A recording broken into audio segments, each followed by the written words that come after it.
राजधानी deluxe laws रूबरू housing board colony Jadcherla. हमारे इस लॉज में एसी रूम्स डीलक्स रूम्स मौजूद है। मज़ीद तफसीलात के लिए 9849105047 पर राब्ता करें। నమస్కారం ఎన్హెచ్టీవీ తెలుగు న్యూస్ కి స్వాగతం. నా పేరు దివ్య. వికారాబాద్ జిల్లాలో ఇంటర్ పరీక్షలకు అధికార యంత్రాంగం ఏర్పాట్లు పూర్తి చేసింది. జిల్లాలోని తాండూరులో ఇంటర్ పరీక్షలను దృష్టిలో ఉంచుకొని తాండూరు పట్టణంలో ప్రభుత్వ జూనియర్ కళాశాలలో 2, చైతన్య జూనియర్ కాలేజీ, సింధు బాలికల జూనియర్ కళాశాల, సిద్ధార్థ జూనియర్ కళాశాల, అంబేద్కర్ వొకేషనల్ జూనియర్ కళాశాలతో పాటు హైదరాబాద్ రోడ్డు మార్గంలోని టీఎంఆర్జేపీ, టీఎస్డబ్ల్యూఆర్ కళాశాలలో మొత్తం 8 పరీక్ష కేంద్రాలను ఏర్పాటు చేశారు. టీఎంఆర్జేసీ, టీఎస్డబ్ల్యూఆర్ కాలేజీలో వొకేషనల్ విద్యార్థులకు మాత్రమే పరీక్ష కేంద్రాలుగా కేటాయించారు.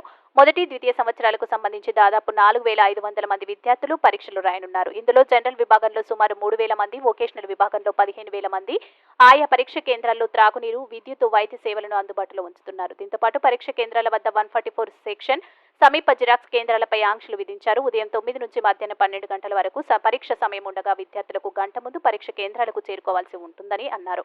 నిమిషం ఆలస్యమైన అనుమతులు ఉండవని అధికారులు స్పష్టం చేశారు. ఇదిలా ఉండగా తాండూరు పట్టణంలో గల అన్ని పరీక్ష కేంద్రాల వద్ద భారీ బందోబస్తు ఏర్పాటు చేయడం జరిగిందని తాండూరు డీఎస్పీ బాలకృష్ణారెడ్డి, సిఐ సంతోష్ కుమార్లు ఒక ప్రకటనలో తెలియజేస్తూ ప్రతి పరీక్ష కేంద్రం వద్ద 3 ఉన్నతాధికారులను సిఐ, ఎస్ఐ పదవులు గల ఆఫీసర్లు ఉంటారని, అలాగే ఎగ్జామినేషన్ సెంటర్ కు పరీక్ష పత్రాలు తీసుకెళ్లేటప్పుడు మరియు డిస్పాచ్ చేసేటప్పుడు ట్రాన్స్పోర్ట్ విషయం కూడా దృష్టి సారించామని ఒక ప్రకటనలో తెలియజేశారు.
జరుగుతున్న ఇంటర్మీడియట్ పరీక్షలకి అన్ని కేంద్రాల వద్ద తాండూరు పట్టణంలో తాండూరు యూనివర్సిటీ ఉన్న అన్ని కేంద్రాల వద్ద కూడా బందోబస్తు ఏర్పాటు చేయడం జరిగింది. అందులో భాగంగా ఈరోజు మొదటి రోజు ఇక్కడ గవర్నమెంట్ జూనియర్ కాలేజ్ సెంటర్ ఏ సెంటర్ బిలో కూడా బందోబస్తు ఏర్పాటు టౌన్ సిఐ గారి ఆధ్వర్యంలో చేశారు.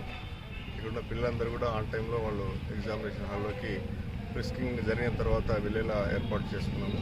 పేపర్స్ పోలీస్ స్టేషన్ నుంచి కూడా సెంటర్స్కి వెళ్ళేటప్పుడు తిరిగి డిపాజిట్ అయ్యేటప్పుడు కూడా సేఫ్గా ట్రాన్స్పోర్ట్ అయ్యేందుకు ఏర్పాటు చేయడం జరిగింది. ఇంకా అన్ని సెంటర్స్ కూడా మేము చెక్ చేస్తాము. ఎలాంటి అవాంఛనీయ సంఘటనలు జరగకుండా మేము చర్యలు తీసుకుంటాం. సార్ ఎంత బందా వస్తుంది సార్ ఎన్ని సెంటర్లు? ప్రతి సెంటర్ దగ్గర కూడా ఒక ఆఫీసర్ ర్యాంక్ ఉన్నారు. సిఐ గారు, ఎస్ఐ గారు కానీ ఏఎస్ఐ గారు కానీ ఉన్నారు. ప్రతి సెంటర్ దగ్గర ముగ్గురు ఉన్నారు. మరిన్ని తాజా వార్తల కోసం మా ఛానల్ని సబ్స్క్రైబ్ చేసుకోండి. ధన్యవాదములు.